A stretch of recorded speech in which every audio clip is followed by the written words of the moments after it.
할렐루야. 안녕하십니까. 쿠바 선교사 김기헌 목사입니다.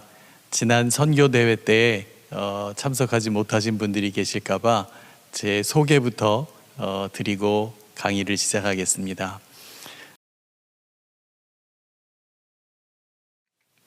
제 이름은 김기헌입니다.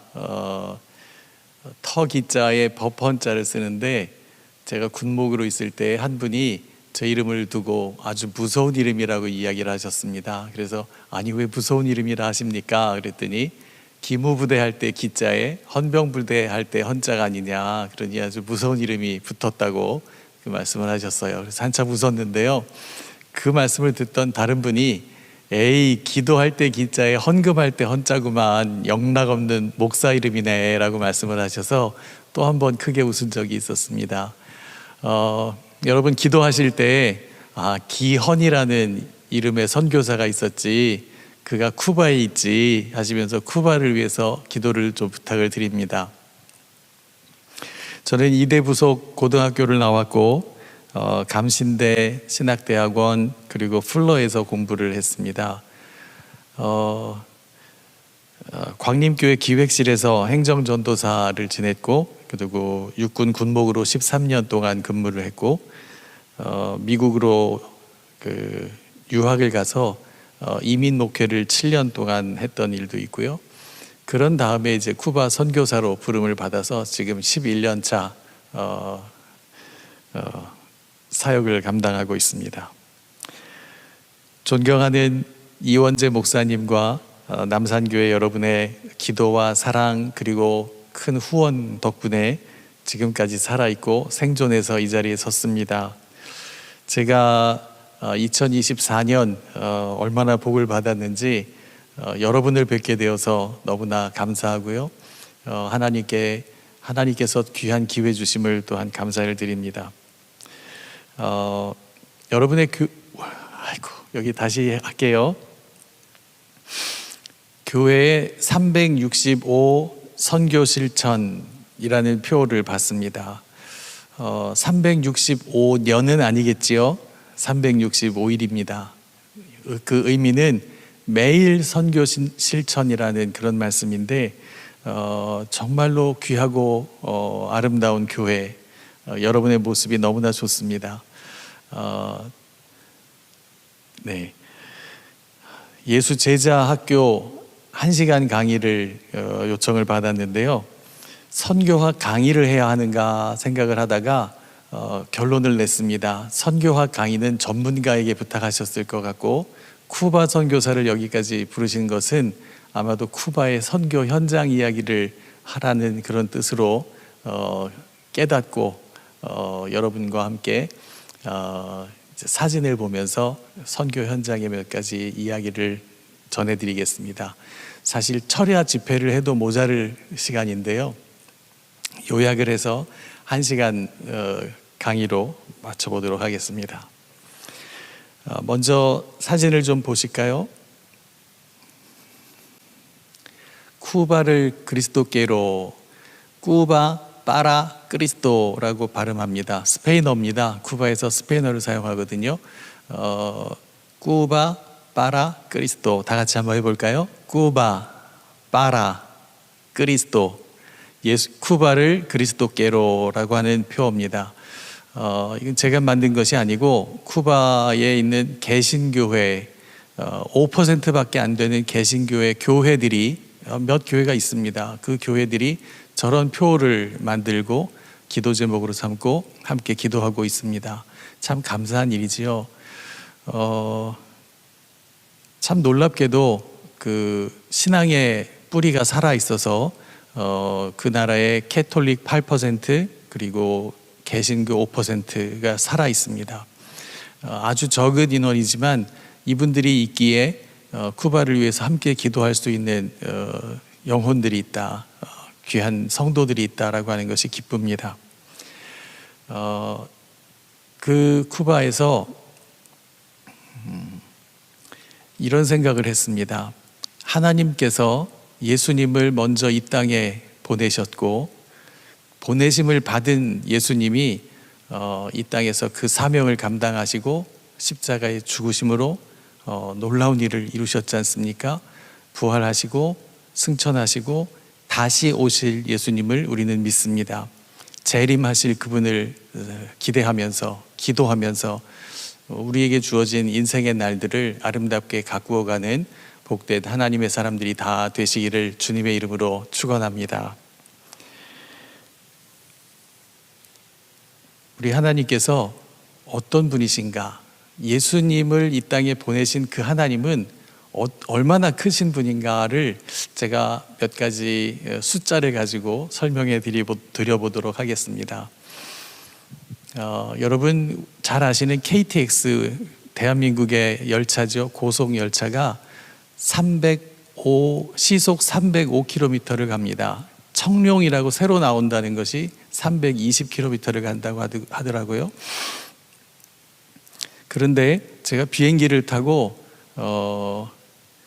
그 비행기의 속도를 보고 놀란 적이 있습니다. 비행기가 시속 1000km로 가더라고요. 그래서 이렇게 빨리 가는데 비행기에서는 전혀 속도감을 모르겠구나 하면서 놀란 적이 있었어요. 그런데 여러분, 지구가 자전하는 속도가 얼마나 되는지 아십니까? 지구가 자전하는 속도, 혼자 돌아가고 있는 속도가 1670km입니다. 시속 1670km. 아까 제가 말씀드렸던 비행기가 날아가는 시속 1000km보다도 훨씬 더 빠르지요. 어떻게 이런 속도로 지구가 돌 수 있을까? 의아하기 짝이 없습니다. 지구가 이렇게 빨리 돌고 있기 때문에 로켓, 우주선이 지구 밖으로 나가려면 최소한 이 속도를 내야 한답니다. 이 속도를 내지 못하면 빠져나갈 수가 없다 그럽니다. 불에 타거나 문제가 생기는 거죠.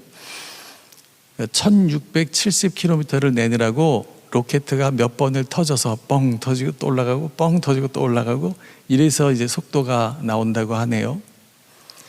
어떻게 이런 속도로 지구가 자전을 할까? 그런데요, 더 놀라운 사실은 지구의 공전 속도입니다. 여러분, 총알이 얼마나 빠른지 아십니까? 총알이 1초에 1km 정도 간답니다. 그건 초속이죠. 초속 1km인데 지구가 공전하는 속도는 초속 30km랍니다. 초속 30km면 여기서 서초교회에서 남산 죄송합니다.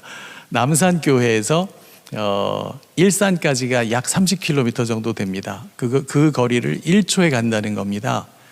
그런데 지구가 태양을 중심으로 공전하는 속도가 그렇게 빠르다는 거예요. 총알의 30배나 되는 겁니다. 어떻게 이런 속도가 유지될 수 있을까? 어디서 이런 속도가 나올 수 있을까? 사람이 이런 속도를 만들어낼 수도 없거든요.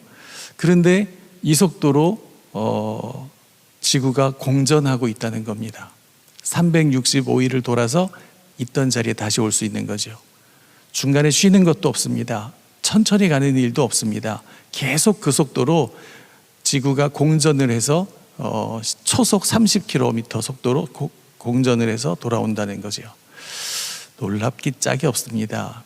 여기다 좀 더 하면 빛의 속도입니다. 빛의 속도는 초속 30만 km로서 지구를 1초에 7바퀴 반을 돈다고 하잖아요. 아니, 어떻게 이런 세상이 있을 수가 있을까요? 이런 속도를 내는 세상이 우리 눈에 있다는 것이 너무나 놀랍습니다. 누구의 작품이에요? 이게 무슨 빅뱅에서부터 왔다고요? 저는 절대로 그렇게 믿지 않습니다. 하나님께서 이 놀라운 일을 이루셨고 하나님께서 지금도 이 질서를 유지시키시고 계시다고 하는 사실을 저는 믿습니다. 여러분도 그러시죠? 여러분, 이 지구가 속해 있는 은하계, 이런 은하계가 또 수천 개가 있다고 하는데, 아니, 이 우주는 도대체 뭘까요? 어떻게 이렇게 클 수가 있을까요? 어떻게 이렇게 빠를 수가 있을까요? 그런데 놀라운 사실은 그 많은 별들 가운데 지구라고 하는 별 속에 우리들이 살아있다는 겁니다.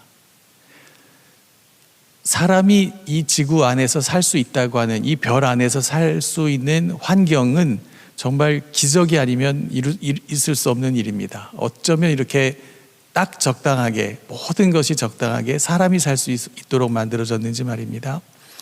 그런데 이 80억이나 되는 그 사람들 속에서, 바글바글 되는 그 사람들 속에서 우리 하나님은 우리 하나하나를 다 찾으시고 하나하나를 다 기뻐하시고 하나하나를 다 인도하고 계시다고 하는 사실이 믿어지십니까?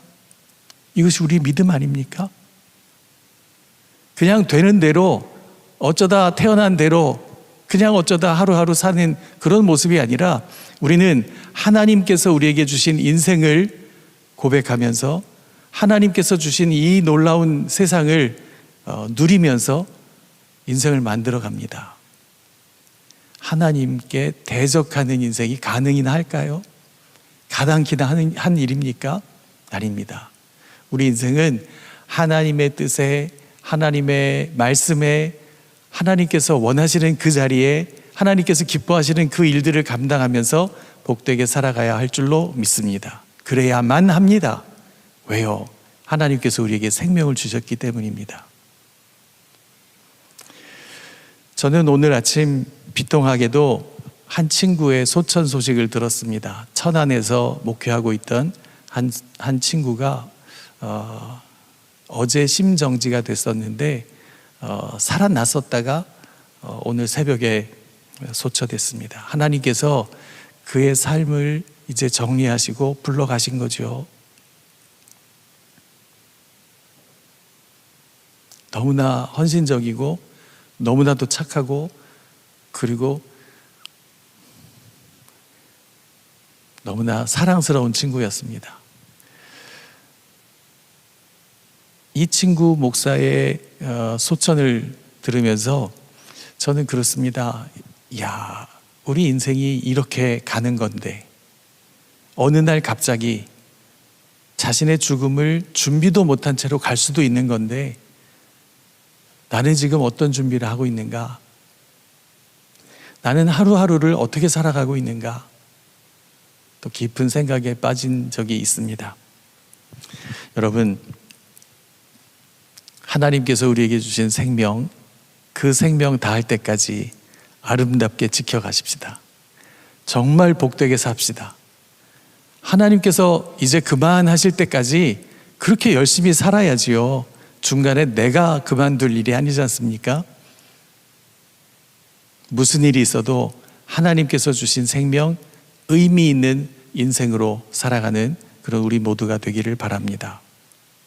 자, 쿠바 사진을 몇 가지 더 보여드리겠습니다. 그 다음이요. 네, 쿠바의 지도인데요. 동에서 서까지 약 1200km 정도 됩니다. 우리나라 저 지도를 반으로, 반도 아니고 3등분을 해서 옆으로 붙이면 우리나라 남한과 비슷한 넓이가 됩니다. 남한보다 조금 더 크다고 하네요. 그런데 저 땅에는 현재 1100만 명이 살고 있습니다. 우리나라는 5000만 명이 넘죠. 그러니까 공간이 많다는 뜻입니다. 그리고 산도 별로 없습니다. 평지가 많고요. 세계적으로는 저 섬이 크기로 볼 때 12위, 12번째 큰 섬이라고 합니다. 저 섬에 아바나라는 글자가 보이시죠? 아바나는 수도고요. 그 밖에 다른 도시들은, 동그라미를 쳐놓은 도시들은 한인 후손들이 주로 살고 있는 도시입니다. 1921년에 쿠바로 이주했던 한인 후손들이 살고 있습니다. 많이 살고 있는 곳입니다.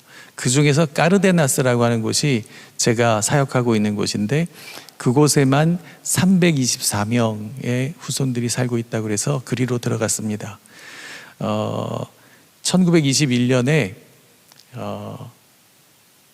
그 다음 사진에 설명이 있습니다.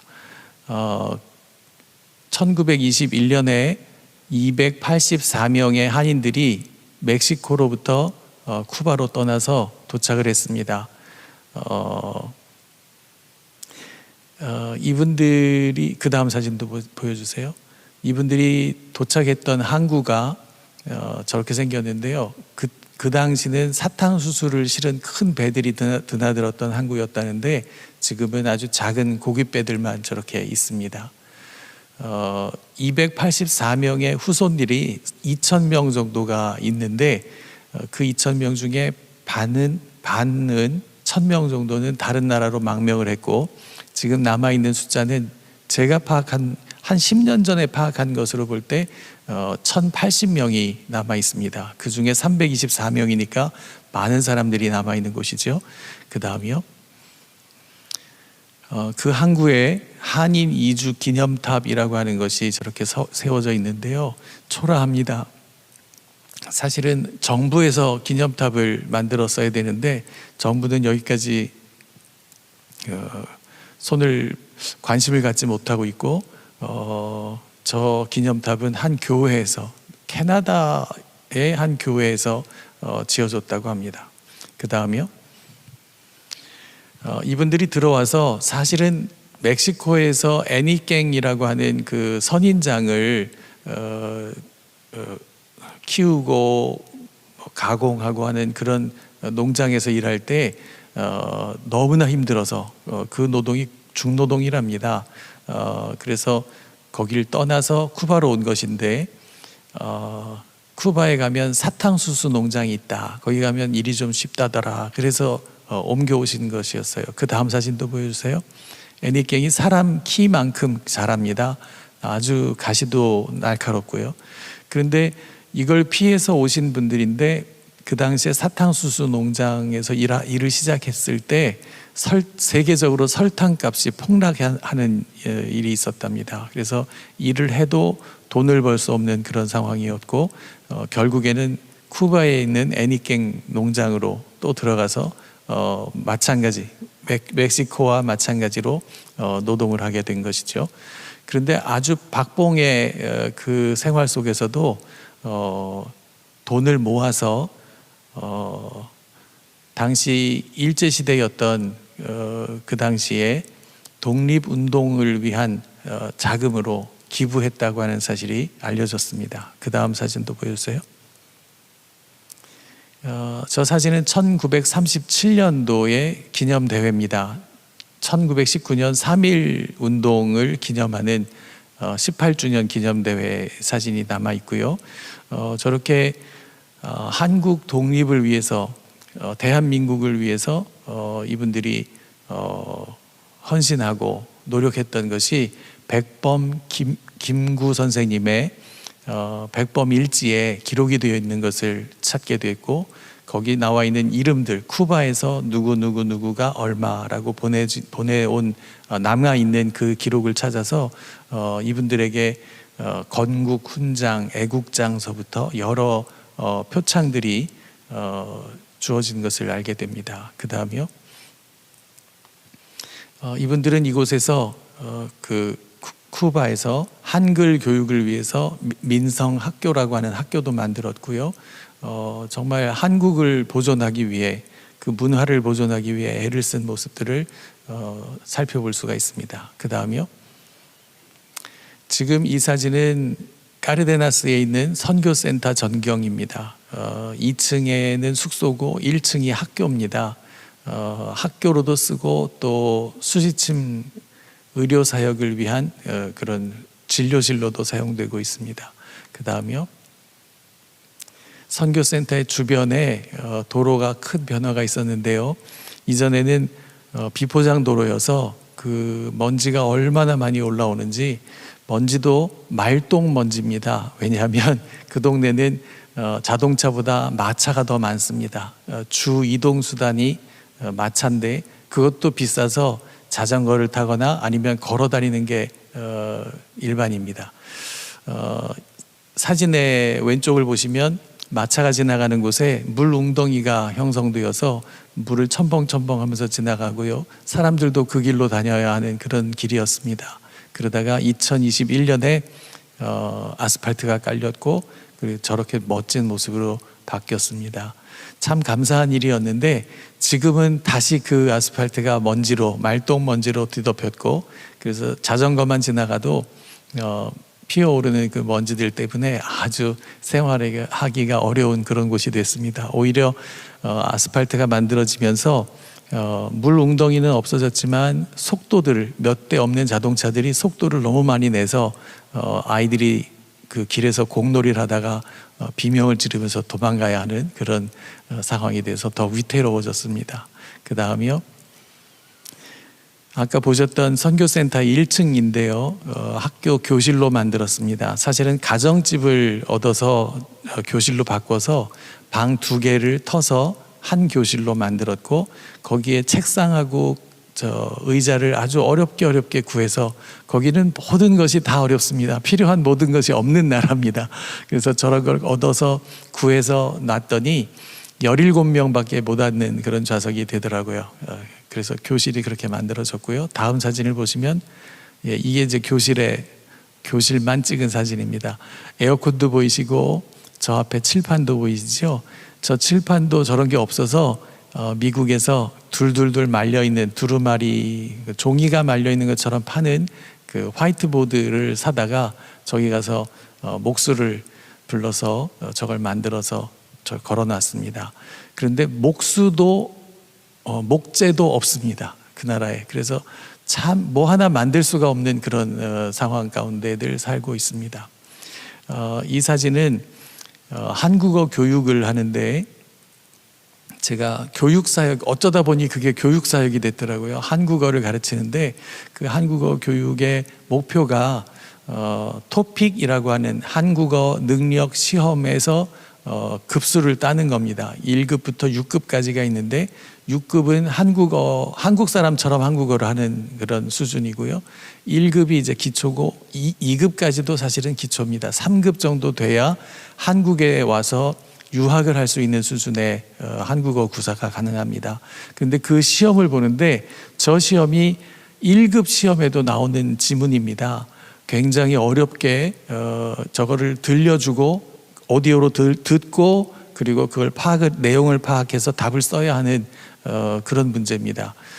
듣는 문제 중에서 가장 어려운 문제를 지금 제가 설명을 하느라고 써놨던 것을 찍어왔는데요.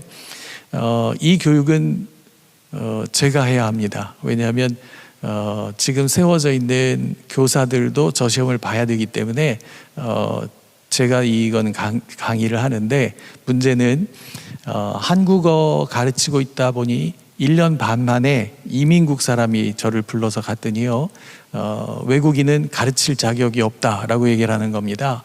그래서 난 그걸 몰랐다라고 얘기하고 그날부터 저는 안 가르치고 제 제자들 중에서 필기 노트를 너무너무 잘한 그런 학생들이 있어서 그 중에 2명을 골라서 교사로 세우고 제가 그들을 뒤에서 가르쳐주고 그리고 수업을 진행하게 됐습니다.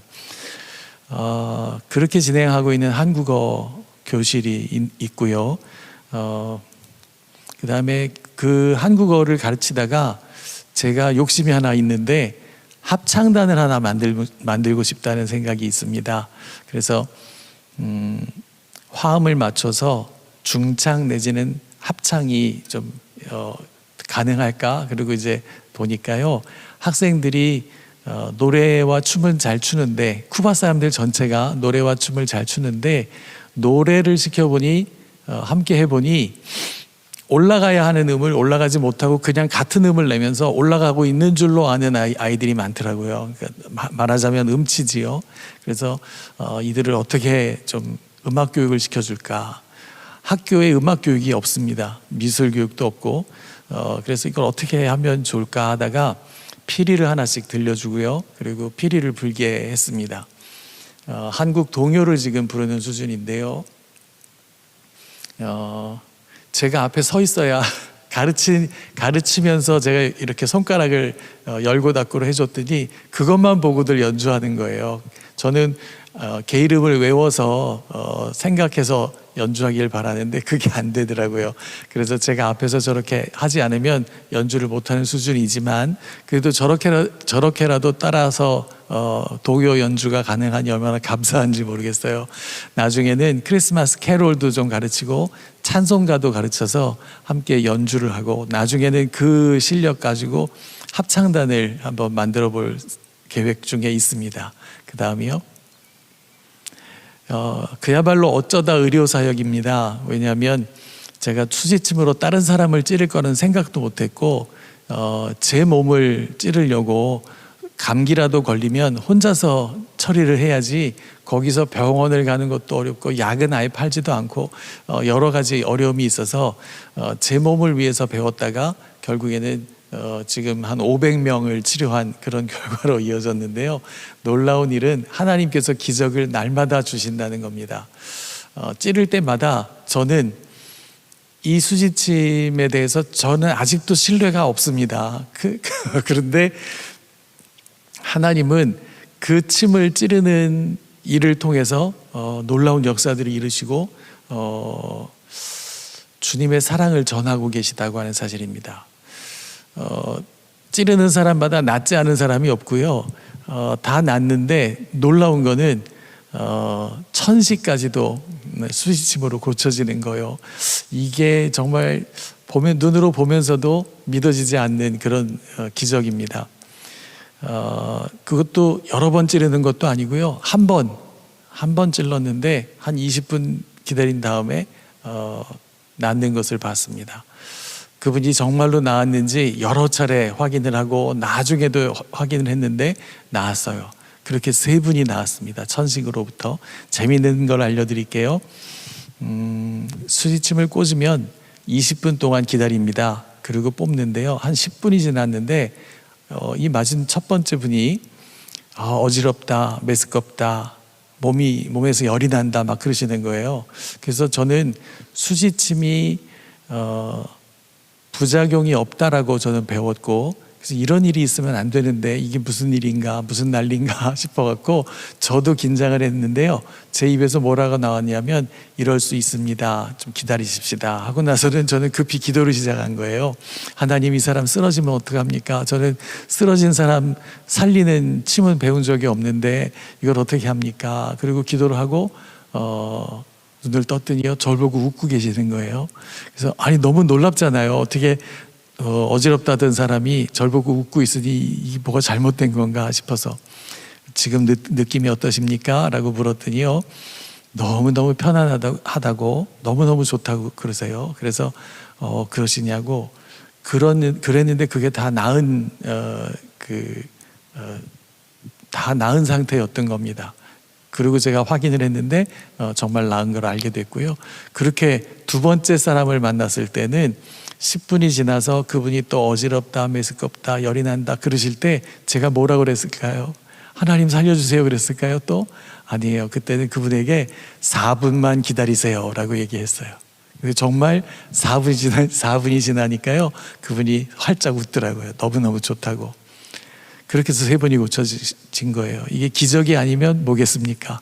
하나님께서 기적을 일으키고 계시고 그 선교지에서 그들을 사랑하고 계시다고 하는 증거들이 수지침을 놓을 때마다 보입니다. 작게는 치통 때문에 오신 분이 있는데 그분이 침을 맞는 도중에 다 낫다 그러는 거예요. 그래서 저는 혼자 생각하기에 아이고 침이 얼마나 아프면 이게 다 낫다고 하고 도망가려고 그러나 하는 생각을 했어요.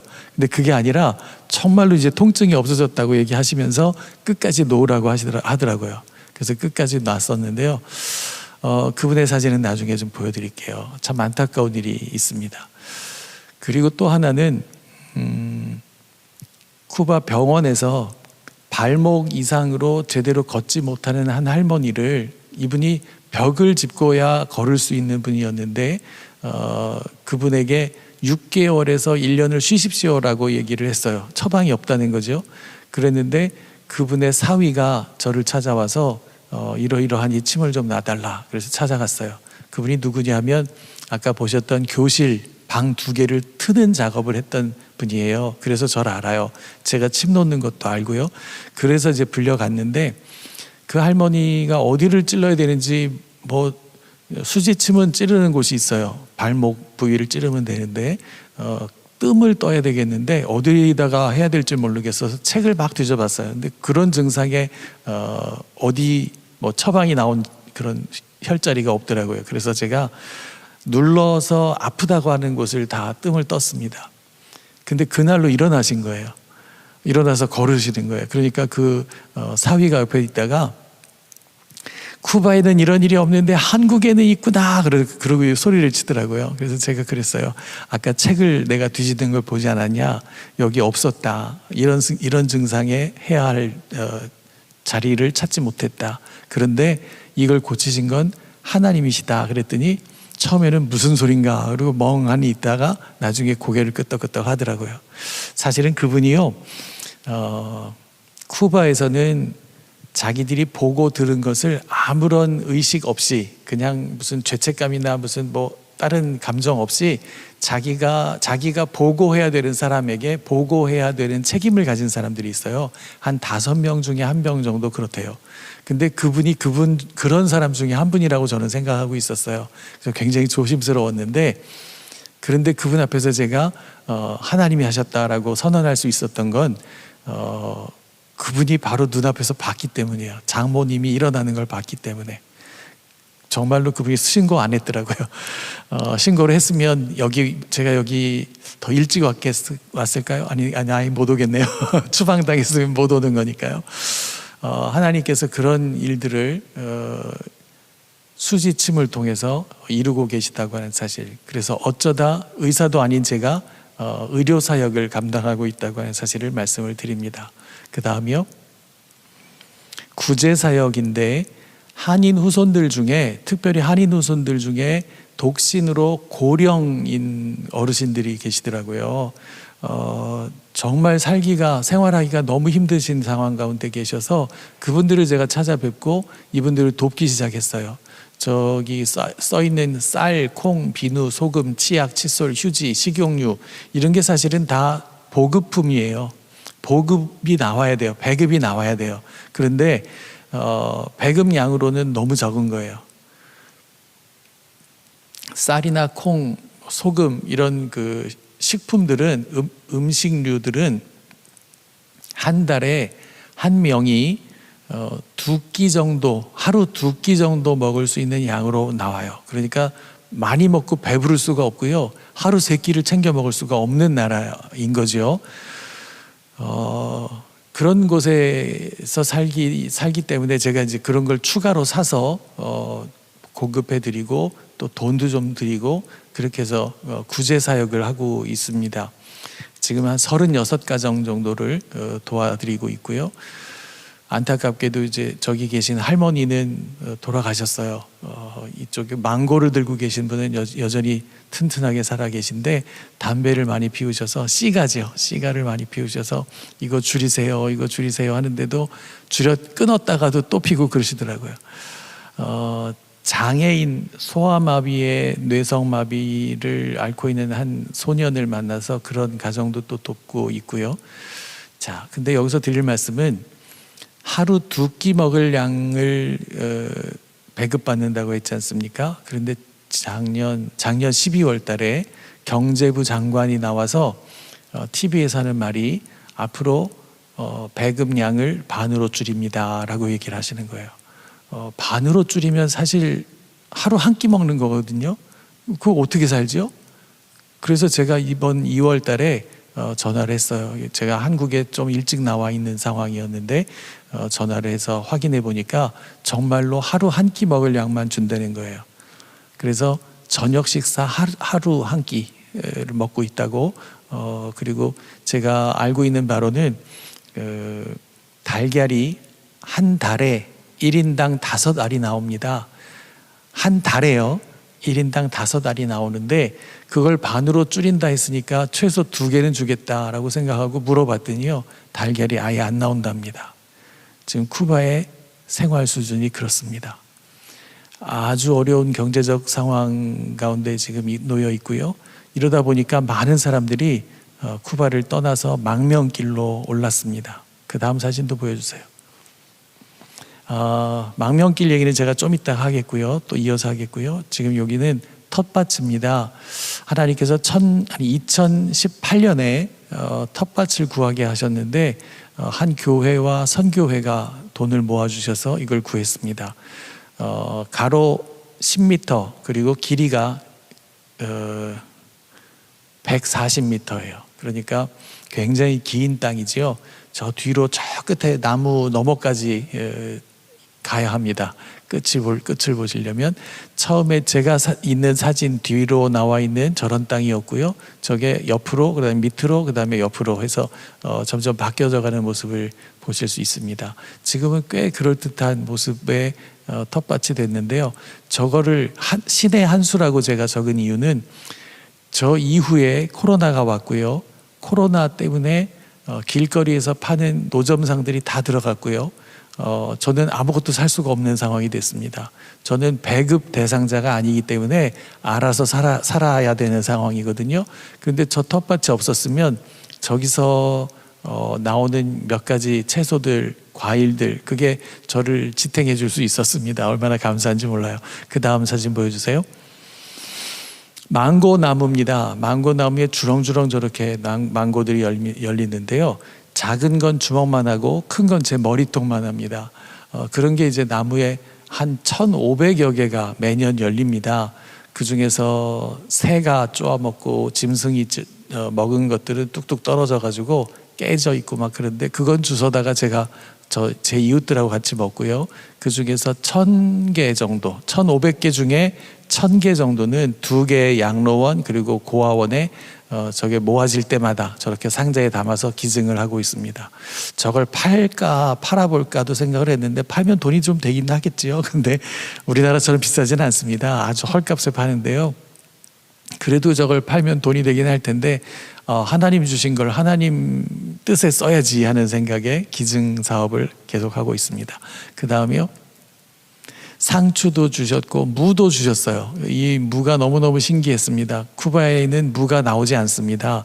다 녹아버리고 나오지 않는 곳인데 저렇게 많은 무를 주셔서 저거보다 더 많이 먹었어요.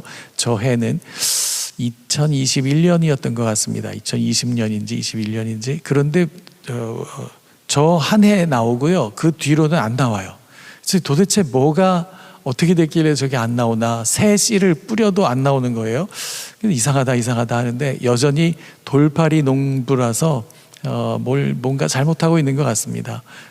이제 더 많이 연구해서 또 저렇게 무를 얻으면 이웃들에게도 전하고 한국산 그 음식 재료들을 전할 그런 기회를 얻기를 바라고 있습니다. 그 다음이요.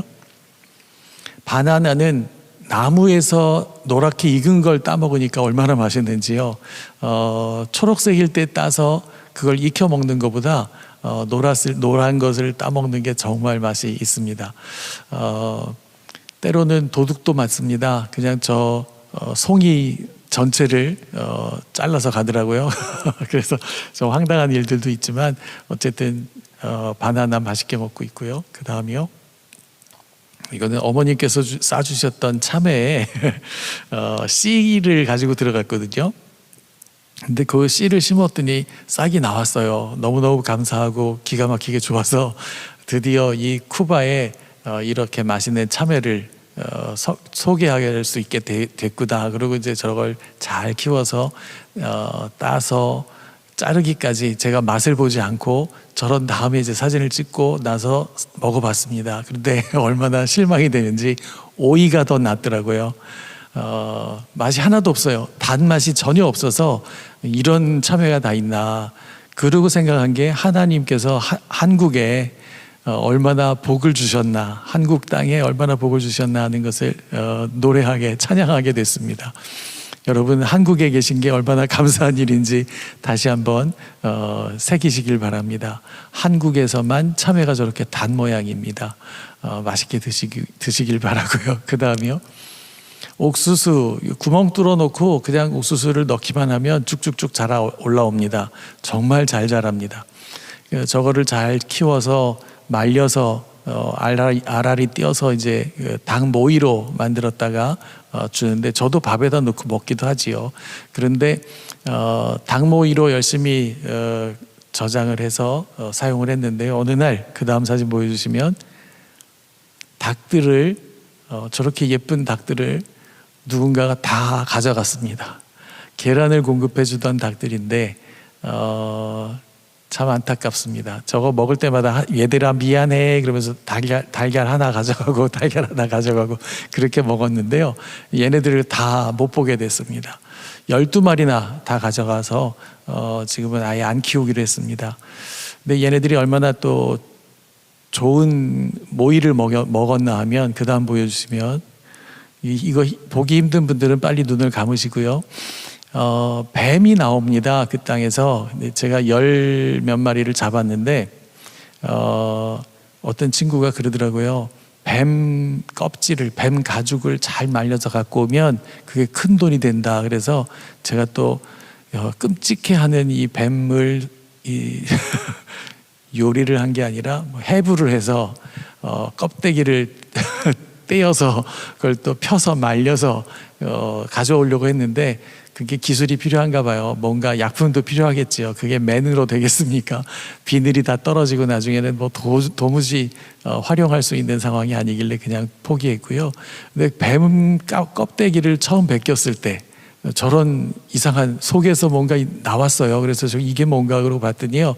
조금 더 있었으면 이 뱀 알이 되는 거예요. 껍데기가 딱딱하게 만들어지지 않은 상태에서 잡혀서 죽은 건데 15개나 나오더라고요. 그래서 야 세상에 이걸 안 잡았으면 15마리 뱀을 볼 뻔했구나라고 했어요. 저거를 떼어 저렇게 해부를 한 다음에 닭들한테 던져줬더니요. 남의 입에 있는 것까지 뺏어 먹더라고요. 그래서 얼마나 좋아하는지를 제가 그때 봤고 그래서 그 다음부터는 뱀을 잡아서 다 토막을 내서 끔찍합니다. 죄송합니다. 끔찍한 표현들을 해서 다 잘라가지고 던져주니까 닭들이 그걸 맛있게 먹었어요. 그러니까 결국엔 그 닭들은 그냥 보통 닭이 아니라 뱀을 먹은 보신닭용 닭이었던 거지요. 그래서 제 친구들이 야, 나 쿠바 가면 그거 하나 닭 한 마리 먹겠다 다 예약이 차 있었거든요. 근데 그걸 다 훔쳐가 버려서 없어진 거지요. 그 다음 사진 보여주세요. 이 뱀들이요 구멍이 숭숭 뚫려 있는 바위 속에 몇 마리가 들어가 있는 모양입니다. 그래서 아침 10시쯤 되면 일광욕을 하러 나옵니다. 머리만 저렇게 내놓고 나와요. 그래서 제가 이제 살살 뒤로 가가지고 제가 저 들고 있는 게 보이시죠? 저거는 톱이네요. 정글돌을 가지고 뒤에서 머리를 탁 쳐가지고 머리만 댕강 자르는 그런 이제 기술자가 됐습니다. 이걸 뭐라고 부르죠? 뱀을 잡는 사람을 땅꾼이라 그러죠. 제가 군대의 그 특전사에서 3년을 근무했어요. 13년 중에 3년 특전사에 있으면서 사실은 저런 기술들을 배운 건 아닌데 악으로 깡으로만 배웠어요. 근데 그거 가지고도 쿠바에서 살만하더라고요. 뱀을 저렇게 제가 쳐서 잡는 일도 사실 특전사 덕분입니다. 그 다음이요. 한인 후손들이 살고 있는 마을을 돌아다니면서 수지침으로 치료도 해드립니다. 그럴 때마다 이제 사람들이 많이 모이죠. 많이 모였을 때 인사말을 하겠다고 하고 복음을 전합니다. 근데 그것도 진하게 하면 안 되고 오래 해도 안 되고요. 왜냐하면 저분들 중에서도 누군가는 자기가 보고 들은 걸 보고해야 되는 사람이 있기 때문이죠. 그러면 당장 문제가 되기 때문에 저렇게 잠깐 이야기하면서 인사하면서 복음 전하고 치료해드리고 저는 떠나고 그렇게 지내고 있습니다. 그 다음이요. 쿠바 물 수질입니다. 수돗물의 수질이 저렇습니다. 물을 그냥 마시면 전혀 알 수 없는데요. 하얗게 그냥 맑은 물인데 그 물을 끓이면 저런 모양이 됩니다. 그래서 아주 심각합니다. 저게 석회라고도 얘기하는 분들이 많은데 쿠바에서는 마그네슘이라고도 얘기하더라고요. 뭔지는 모르지만 정체는 모르지만 어쨌든 저게 몸에 큰 이상을 주는 건 사실입니다. 그래서 제가 쿠바에 처음 갔을 때 2013년에 들어갔을 때 3개월 만에 신장 결석에 걸렸습니다. 왜냐하면 그때는 저런 걸 전혀 몰랐기 때문에 그냥 쿠바 제가 월세로 들어갔던 집에 한 방을 얻어서 살았는데 그 주인이 주는 대로 그냥 마셨죠. 밥도 먹고요. 그러다 보니까 어느 날 갑자기 오른쪽 뒤쪽 옆구리 신장 쪽이죠. 거기서 누군가가 이렇게 꽉 비틀어서 놓지 않는 것 같은 그런 아픔을 경험하게 됐고, 이게 뭔가 했는데요. 나중에는 뭐 식은땀이 흐르고 통증은 정말 이루 참을 수 없이 아프고요. 그래서 이게 뭔가 했는데 병원에 갔더니요, 신장 결석인 것 같다. 결석이다도 아니고 결석인 것 같다. 그러면서 신장 전문의가 물을 많이 마시라고 하는 처방을 내려줬습니다. 엑스레이도 찍고 초음파 검사도 했는데 제가 봐서는 아무것도 보이지 않습니다. 왜냐하면 장비가 너무 오래돼서 뭐 보이지가 않는데, 찍기는 찍었고 또 판정을 해서 그 처방을 준 거예요. 그래서 물만 먹다가 너무 아파가지고 드디어는 이제 한국으로 들어왔습니다. 그때 쿠바에 들어간 지 3개월 만에 한국으로 돌아왔는데요.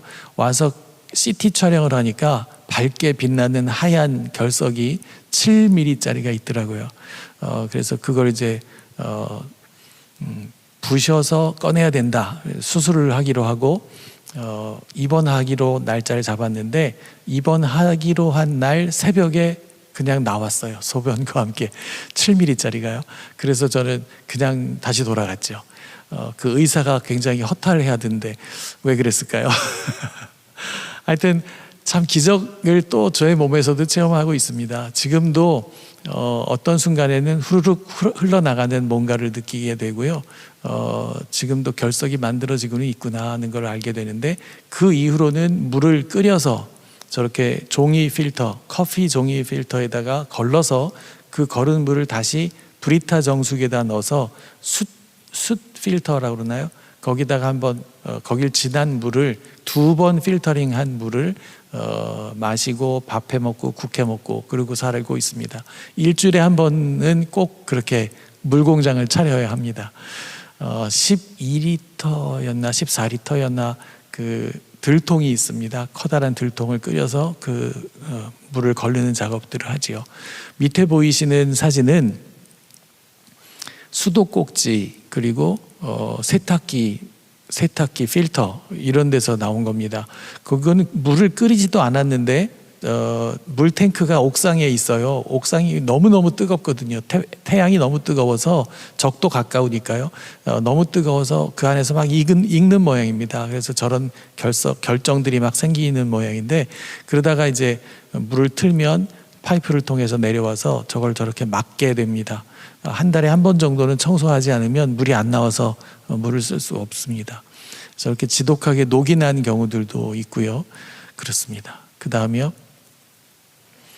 텃밭, 아까 망고를 보셨던 그 텃밭의 앞쪽 입구 쪽에는 이런 공간이 있습니다. 먼저 주인이 쓰던 창고가 하나 있는데 그 창고를 이제 다 헐어낼 생각이고, 저 자리에다가 학교를 100명 교실이 만들어지도록 계획을 세워놓고 건축 허가를 기다리고 있는 중인데요. 건축 허가를 지금 5년째 안 해주고 있습니다.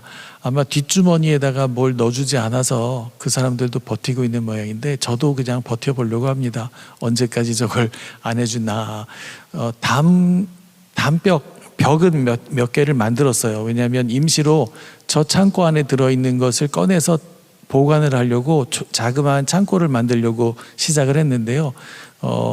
옆으로 지나가던 저 건물 거리를 지나가던 그 조사관이 쑥 들어와서는 이걸 만들고 있냐, 허락도 없이 만들고 있냐고 얘기하더니 지붕을 아직 안 올렸기 때문에 다행이었지요. 그분 하는 말이, 지붕을 올리면 이 만든 것을 다 헐든가 벌금을 물리겠다라고 얘기를 하더라고요.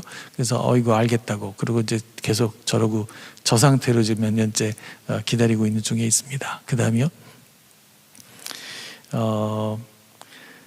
제 학생 중에 학생이 한국어 교실 학생이요, 84명이었을 때가 있습니다. 코로나 이전에 84명까지 올라갔는데, 코로나 동안 기간 동안 방학을 했었고요. 다시 모여 했더니 한 40명이 모였는데요. 그 뒤로 또 애들이 바쁜 건지 뭐 일이 많은 건지 딴 나라로 갔는지 반으로 줄었어요. 그래서 20명 정도 지금 현재 남아있는 상태인데, 그 학생들 중에 하나가 미국으로 미입국 성공을 했습니다.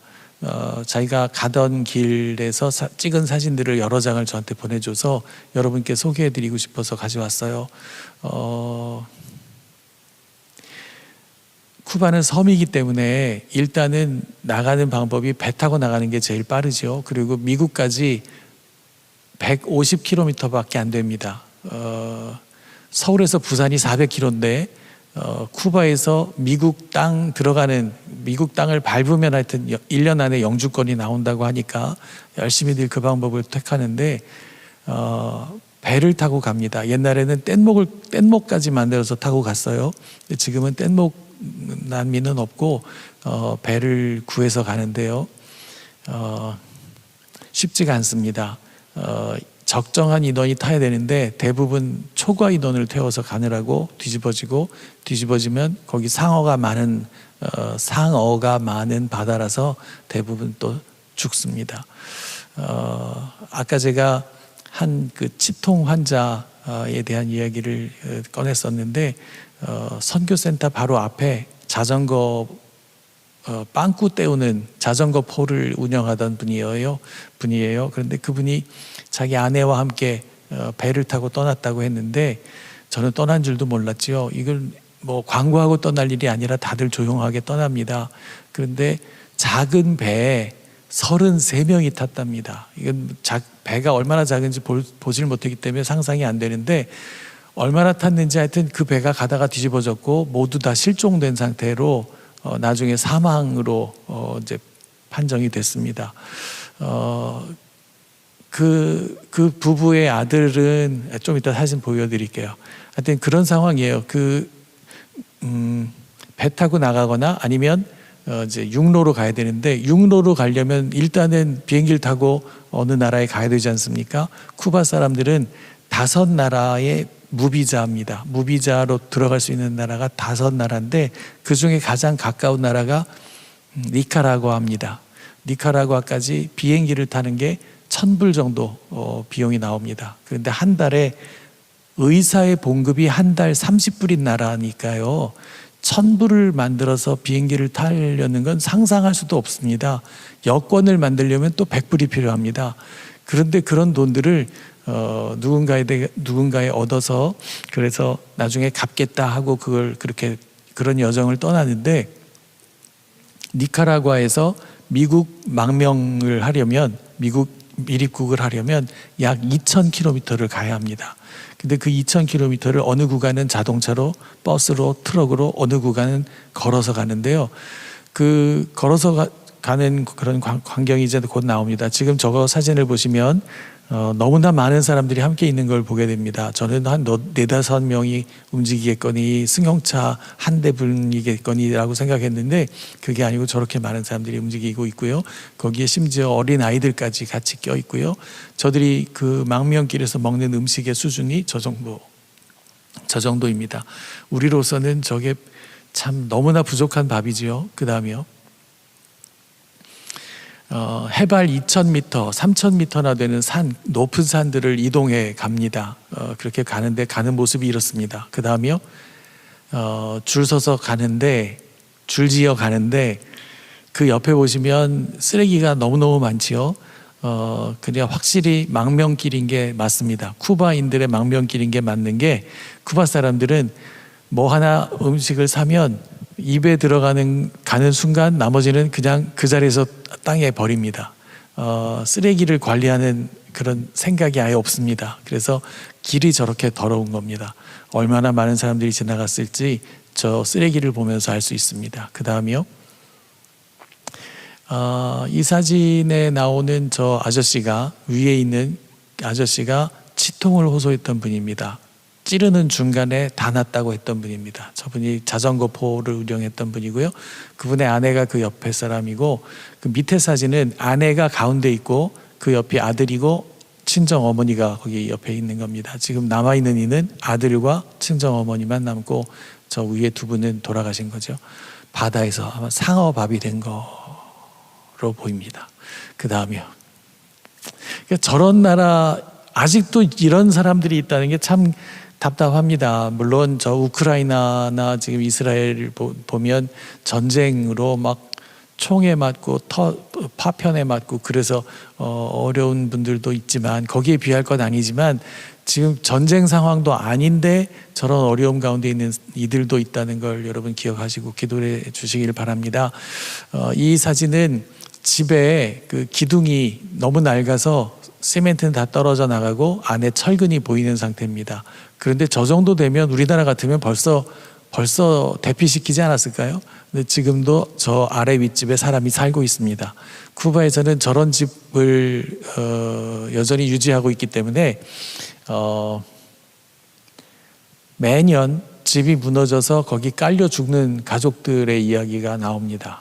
참 안타깝습니다. 그 나라가 역사적으로 저런 사고를 그냥 만들어내고 있었다라고 하는 걸 알게 되는데요. 1959년 혁명이 일어난 뒤로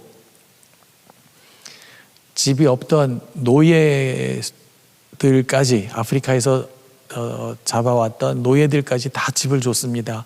집이 없으니까 아파트를 다 만들어서 하나씩 다 분배한 거예요. 그런데 그 당시에 집을 받을 때는 야 이거 혁명 일어날 만하다, 집을 다 얻게 됐으니 얼마나 좋냐라고 했을 텐데 그 다음 순간에 그 집이 자기 집이 아니라 정부가 주인이고 자기들은 영구 임대자처럼 들어가 있는 것을 알게 됐어요. 그러니까 집이 무너지기 시작하면서 보수해야 될 부분들이 생기면서 이분들이 뭐라고 생각을 했었냐면 집주인이 와서 고쳐줘야지, 이건 내가 고칠 일이 아니지라고 생각하고 방치하기 시작한 거예요.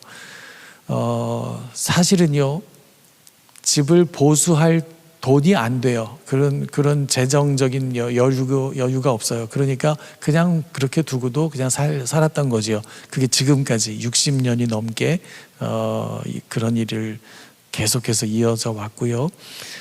그러다 보니까 몇 년 전에 6년, 7년 전쯤 되는데 지금 살고 있는 집을 다 가져라, 개인 소유로 해라. 그리고 법이 바뀌었네요. 이제서 자기 집이 됐는데 이제는 손을 대서 고칠 만한 때가 아닌 거예요. 그런 돈도 없고요. 그래서 저런 상태로들 살고 있고 저걸 어떻게 하려는지 참 정말 답답합니다. 그 다음이요. 이 아래층에서 찍은 건데요. 2층 베란다가 있을 자리에 베란다가 빠져서 없습니다. 저게 무너졌는데 고치지도 않고 그냥 빠진 채로 난간만 있습니다. 문을 열고 나오면 큰일 나겠지요. 저런 상태로들 있고요. 그 다음이요. 한 아파트에 초청을 받아서 가서 보고 창문을 열고 보니까 저렇게 상태가 심각합니다. 우리나라는 이 정도는 아니죠.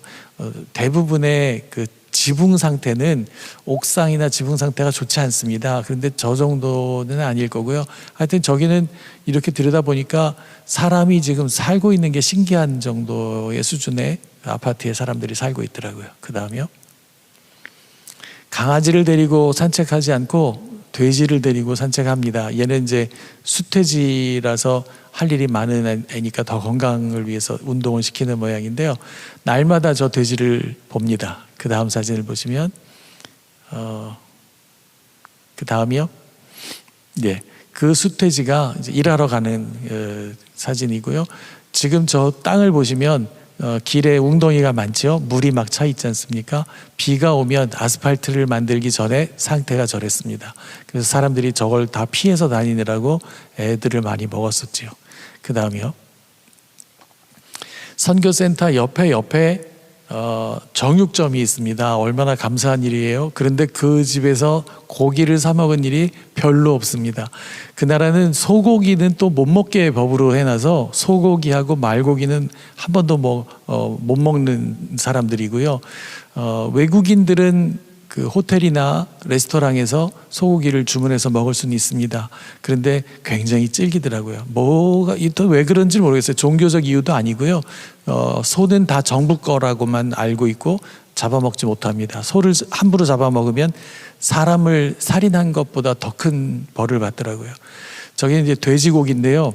돼지고기를 주문을 하면 덩어리 채로 거기서 끊어서 무게만 맞춰서 줍니다. 이게 등심이니 안심이니 뭐 이런 그런 구분이 없고, 제가 처음에 목살을 주세요 했더니 여기 목살을 네가 왜 먹냐고 그러더라고요. 그래서 또 이해를 못 하길래 그냥 달라고 했더니 반이 비계입니다. 그래서 이건 내가 안 먹는 거니까 이건 빼고 저기 해달라고 그랬더니 저를 이 사람이 무슨 소리를 하나 그러고 쳐다봐요. 그래서 금방 알아챘어요. 아, 저것도 내가 다 무게를 쳐서 돈을 지불해야 되는구나. 그래서 계산을 한 다음에 그 비계 부분을 이 주인에게 주면서 이건 당신이 드세요 그랬더니 왜 이렇게 맛있는 걸 안 먹냐요. 그래서 이건 나한테 건강에 안 좋은 걸 내가 알기 때문에 안 먹는다 그랬더니 그걸 막 이렇게 칼질하는 법을 저한테 가르쳐 주면서 이렇게 해서 튀겨서 과자처럼 먹으면 얼마나 맛있는지 아냐 그러면서 설명을 하더라고요. 그래서 됐다 그러고 당신이나 드세요 그러고 제가 준 적이 있습니다. 그렇게 먹습니다. 그렇게 살고 있고요. 또 코로나 내내 고기가 아예 안 나와서 다음 사진을 보여주시면 이게 그날 아침에 잡은 돼지 머리 2개입니다. 잘 보이시는지 모르겠는데 새벽녘에 돼지 멱다는 소리가 나요. 아이고 오늘 또 하나 죽었구나. 이제 그런 전날은 작은 걸 2개를 잡아가지고 그날 이제 몸통을 파는 거죠. 냉장고가 없기 때문에 그날 팔아야 돼요. 그런 상황이고요. 돼지고기도 없어서 한참 동안 돼지고기를 못 먹은 고기를 못 먹고 또 닭고기는 브라질에서 수입을 하던데 브라질 것도 아예 안 들어오는 때가 있었고요. 참 살기가 녹록한 나라가 아닙니다. 그 다음이요. 그 다음 사진 보여주세요. 없어요? 예, 생선도 마찬가지입니다. 그래서 생선도 냉장고 없이 저렇게 자전거에 매달고 다니면서 팔아요. 누가 그러더라고요. 눈이 이렇게 희미한 거는 먹으면 안 된다고. 근데 제가 보기엔 다 희미해서 아예 안 먹었어요. 사 먹질 않고 있고요. 마침 학생 중에 한 학생의 아버지가 낚시를 좋아한다고 그분이 낚시를 해서 저한테 가끔 생선을 갖다 줍니다. 그 다음 사진이요. 네, 이거는 우리나라에서 흔히 보는 옷걸이입니다. 철로 된 거요. 제가 저거를 많이 필요로 하는 이유가 다음 사진을 보여주시면 농기군이 뭐니 뭐 하여튼 파는 게 없습니다. 그래서 만들어서 써야 됩니다. 옷걸이가 저렇게 바뀌어서 낙엽을 긁는 도구로 변신을 했습니다. 저런 걸 만들어서 써야 되고요. 저런 것도 도난을 당합니다. 뭐 삽도 없어지고 그 문짝도 없어지고 없어지는 게 많이 있는데요. 누군가 필요한 사람이 가져갔겠지 하면서 그렇게 또 만들어서 쓰고 합니다. 그 다음이요. 네, 이제 기도 제목입니다.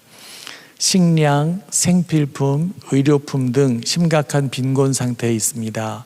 진통제조차 구할 수 없는 현재 상황을 바꿔주시기를 기도해 주시길 바라고, 두 번째로는 한국어 교실과 수지침 사역으로 이루어 주신 인간관계가 복음을 전하는 귀하고 복된 통로가 되도록 기도해 주시길 바랍니다. 세 번째로는 하나님께서 마련해 주신 텃밭이 많은 사람들에게 생명과 기쁨을 주는 자연농법 교육으로 이어지도록 기도해 주시길 바라고, 네 번째로는 건축 허가 추진 중인 큰 교실을 갖춘 학교를 위해서 기도해 주시길 바랍니다. 문제가 많이 있습니다. 여러분의 기도가, 절실한 기도가 필요합니다. 꼭 부탁드립니다. 그 다음이요. 선교사가 되어서 쿠바에 도착해 보니 주님께서 먼저 일하고 계셨습니다. 주님은 그분의 뜻을 이루시기 위해서 우리에게 사명을 주셨습니다. 각자에게 주신 사명을 말씀하는 겁니다. 어떤 일을 잘 하십니까? 그것이 달란트라면 사명자로 사십시다. 축복합니다. 정말 감사합니다. 잠깐 기도하겠습니다. 사랑의 하나님, 감사합니다. 오늘도 귀하고 복된 생명을 주시고 이 하루를 살게 하시니 감사합니다.